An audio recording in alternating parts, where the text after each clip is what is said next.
अच्छा हाँ, so where was I? हाँ, के। तो के की वैल्यू आ गई log of log n, so now we know exactly how many iterations happen. हमने देखा कि था कि हम पैटर्न जो ढूंढ रहे थे उसके बाद हर आइटरेशन के बाद एक n बाहर आ रहा था।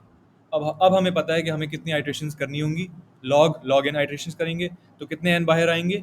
log n बाहर आएंगे। तो हमने कहा यहाँ पर जो टोटल वैल्यू होगी पूरी एक्सपेंशन के बाद is going to be log n n's।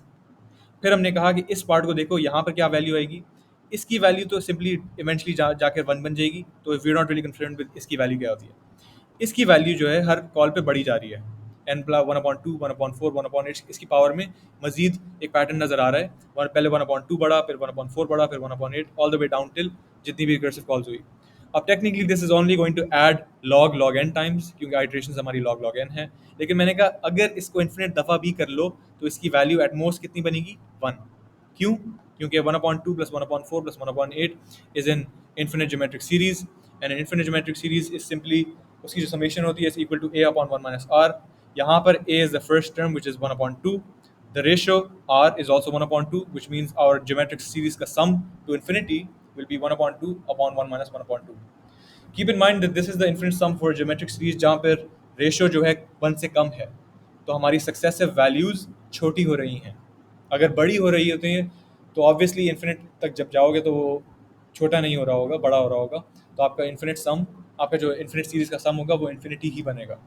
This is only applicable if your R की वैल्यू इज स्मॉलर देन 1, यानी हमारा or lies between -1 and 1। The general idea is your magnitude is decreasing across successive terms। समझ आ गया सबको? हमाद ने पूछा था ना, हमाद आपको समझ आया?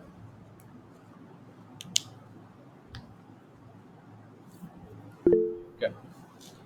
अच्छा परफेक्ट। तो अच्छा, तो ये मीटिंग ख़त्म हो रही है। इन केस आप लोगों के लिए काफ़ी हो गई, यू कैन लीव, वरना I am starting another meeting. I am going to cover two more things. एक तो वही वाला मैक्सिमम मिनिमम वाला, find both the max and the minimum in 1.5 and -2। और I'm going to do one more thing that sir did in class बहुत जल्दी जल्दी में, which was उनने आपको शायद अगर आपको याद हो वो permutations के अंदर हमने कहा था कि ट्री जो बनता है log n फैक्टोरियल बनता है। उन्होंने कहा था एक ट्री बनता है और बॉटम पे लीव्स जो होंगे n फैक्टोरियल लीव्स होंगे। फिर उन्होंने कहा था कि इसके जो लेवल्स होंगे is going to be log n factorial, which is fairly obvious. हर ट्री के डेप्थ जो होती है log होती है, depending on the bottom number of leaves if it's a binary tree. लेकिन then he said कि अच्छा this is actually theta of n log नहीं, what was it? It was हाँ n log n। He said कि this means that is this is a run time of n log n। और ये काफ़ी लोगों को हो सकता है ना समझ आया हो। This I'm going to be explaining कि why does this actually mean, why is log n factorial का run time n log n। तो अगर किसी को कोई सवाल है मुझे बता दें, वरना I'm going to start the new meeting। ठीक है, I'm ending this meeting, I'm starting a new one।